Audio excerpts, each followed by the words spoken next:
Good morning, everyone. Your Sunday weather briefing for this May 6th shows that there are no real major changes in the forecast versus what I presented from back on Friday. Certainly some subtle changes, but nothing real major, nothing that should probably impact the markets for tonight. In the Corn Belt, still looking at a situation where we're going to be seeing minimal rain for today and tomorrow before a couple of systems. The second one, the most impressive, impacts the region for Tuesday through the coming weekend, eventually producing quite a bit of rainfall all across the region. Still looks to be a fairly dry weather pattern in the mid-south and southeast. Minimal rains all week long for that area. Largely dry in the hard red winter wheat belt through Friday. Some rainfall chances after that, but I really cannot get excited about anything real big or widespread. And they will be seeing a lot of above normal temperatures for the coming work week period, including the possibility of some hundreds late in the period. Dry weather in the northern plains today and tomorrow before some rains are likely there for Tuesday and again for late in the week. My temperature precipitation forecast for this morning, I think that the most notable feature that I want to point out is a much cooler look to the forecast for the 6 to 10 day period of May 11th through the 15th, and I'll be going into more details about that later on in the video, but certainly a lot cooler for that period than what I had from back on Friday. I am still going for cooler weather models in the 11 to 15 day period, but clearly my forecast is not cool in general, though. 11 to 15 day, or the 6 to 10 day period, I should say, still trending a little bit wetter all the time in the Corn Belt. Nothing real major differences versus what I presented from back on Friday. But again, that period is still trending a little bit wetter, and not a whole lot of confidence in details on the 11 to 15 day rainfall forecast at this time. QPF discussion, the early morning one from the Weather Prediction Center. No real differences versus what they're showing here. If I were to draw this map myself, I would probably go a little bit drier than what is shown, but the bulk of this rainfall is going to be occurring during the second half of the period. Thus, there's plenty of time for it to change, so I'm not going to be making a major case against what is shown. What I do like is that for the hard red winter wheat belt, that the Weather Prediction Center has really backed off on the rains that they showed rather frequently in that area on the outlooks that they released for this time frame last week. For the day 6 to 7 day time frame, again, two systems going to be impacting the Corn Belt from Tuesday through the end of the weekend, and this is the second system, and in fact, it would be rainfall for one more day after this time frame. In general, I think that rainfall amounts in a lot of the area that I just circled there could be even bigger and more extensive than what this map suggests. Temperatures for the last 2 days, back on Friday, a lot of warmth in a fairly large portion of the nation's midsection. No more was that the case, though, than across the northern plains and northwestern Corn Belt. A lot of the temperatures there in the 70s and 80s, representing readings more than 10 degrees above normal. A bigger area of 10 plus degree temperatures above normal for yesterday, and that would include, again, a good portion of the northern plains and into the northwestern portion of the Corn Belt.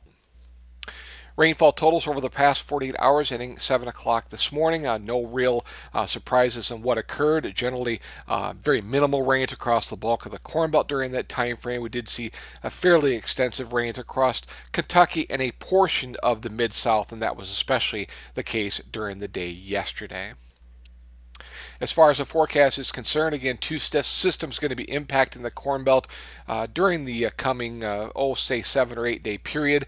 The first of that is going to be impacting the region for Tuesday through Thursday.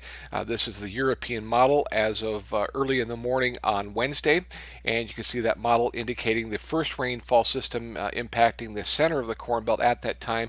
A very modest amounts. It's just going to be an upper level system, so I think that most rainfall amounts from that system no more than quarter to 3/4 of an inch, with just some localized areas seeing as much as an inch. The second system that is going to be impacting the region from about Thursday night through the weekend, going to be a lot more dynamic system. Going to have some low pressure at the surface to work with. You can see that from the low pressure system that is centered at that time over western portions of Kansas. It's also going to be having some frontal boundaries to work with as well. Warm front located basically east-west across the Corn Belt, and then you have your dry line that is located southward in the hard red winter wheat belt at that time. So the second system going to be having a lot more dynamics to work with, a lot more of a temperature contrast to work with, so that system is likely going to be producing bigger rains on a more widespread basis than the one that we are going to be seeing for Tuesday through Thursday. Combining the two systems together, we are looking at a fairly significant locally heavy rainfall across a big portion of the Corn Belt. This would be 10-day totals, and again, the bulk of this occurring from Tuesday through the weekend. I do think that the final couple of days of the 6 to 10-day period will see dry conditions returning to the Corn Belt. And again, you can see a general model agreement on widespread significant and locally heavy rains across a good portion of the Corn Belt during that time frame. If I had to make a guess right now, I think that the European model, European ensemble, is probably the closest, and do believe that the Iowa-Minnesota border area and nearby areas probably going to be the bullseye for the biggest rains for the Tuesday through weekend time frame. You can see that for the hard red winter wheat belt, not a lot of real good indication of widespread big rain there, and that would be especially the case as you get more towards southwestern portions of Kansas and southward into the panhandles as well.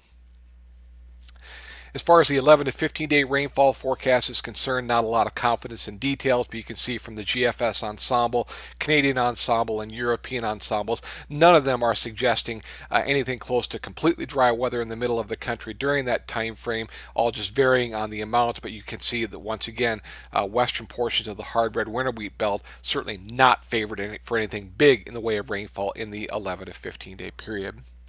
I talked about how the weather models have gone a lot colder, especially in a good portion of the 6 to 10-day period. We are looking at still a lot of warmth in the nation's midsection for another 4 to 5 days for the hard red winter wheat belt. I think that 90s will be seen in a portion of that area on every day from today through Friday. I wouldn't be surprised if a couple of spots get to 100 degrees on Thursday, and maybe a little bit better coverage of 100-degree temperatures in the hard red winter wheat belt on Friday. Again, though, the forecast for late this week and through early portions of next week certainly turning a lot cooler than what it looked like back on Friday. Showing here is temperature anomalies for Friday and Saturday from the European ensemble. Note how we are looking at a big area of solid below normal temperatures across northern portions of the nation on Friday, and then expanding that a little bit further southward, reaching a good portion of the plain states as we get towards Saturday. The cool weather will be weakening some, but will be expanding some as well for Sunday through early portions of next week. So again, bottom line, a really big change in the temperature forecast to cooler for the 6 to 10-day period. You can see in these maps that quite a temperature contrast is going to be developing as well. Look at all the warmth in southern portions of the nation versus that cool weather in the north for both Friday and Saturday, and we can see that from some of the models as well. European models high temperature forecast for Friday. Notice the 40s or even some localized 30s in portions of the northwestern Corn Belt and northern plains, and not far away from there is highs in the 90s and even some localized hundreds in the southwestern Corn Belt and into the plain states. The GFS models high temperature forecast for Saturday on the right. Again, quite a temperature contrast. Look at the 40s and 50s in the northwestern Corn Belt, while not far away, 90s and even hundreds on Saturday in the southern plains.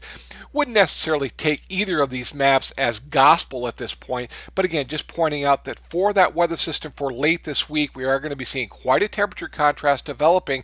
That's going to be a key reason why that weather system for late this week is going to be able to produce a bigger rainfall. But you can also see from these high temperature maps just how much cooler the forecast has changed as we get towards late this week through early next week.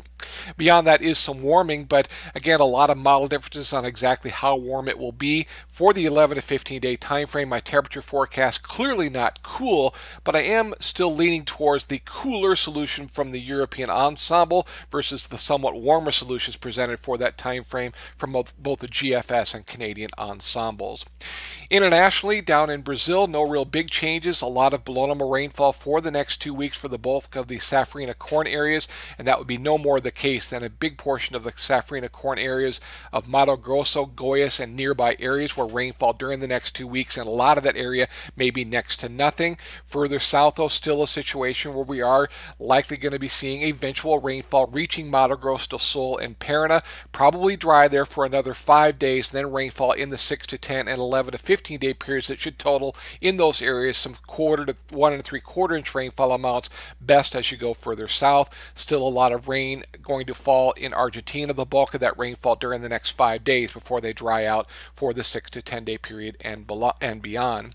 Over in China, I wanted to note that there was some fairly decent rains in far southern portions of their winter wheat area over this weekend. This is 48-hour rainfall totals showing that rainfall. Overall, the Chinese winter wheat belt going to be seeing some nice rains over the next 10 days. Only far northern areas not getting in on that rainfall. In Manchurian corn and soybean areas, they could also start to see some decent rains, especially late in the 6 to 10 day period. In Europe, possibly some rains developing in some portions of Europe. That rainfall that I'm showing there would be late in the 6 to 10 day period for a lot of the winter grain areas of the former Soviet Union. Still looking at fairly minimal rains, a lot of the area under a ½ inch for the next 10 days.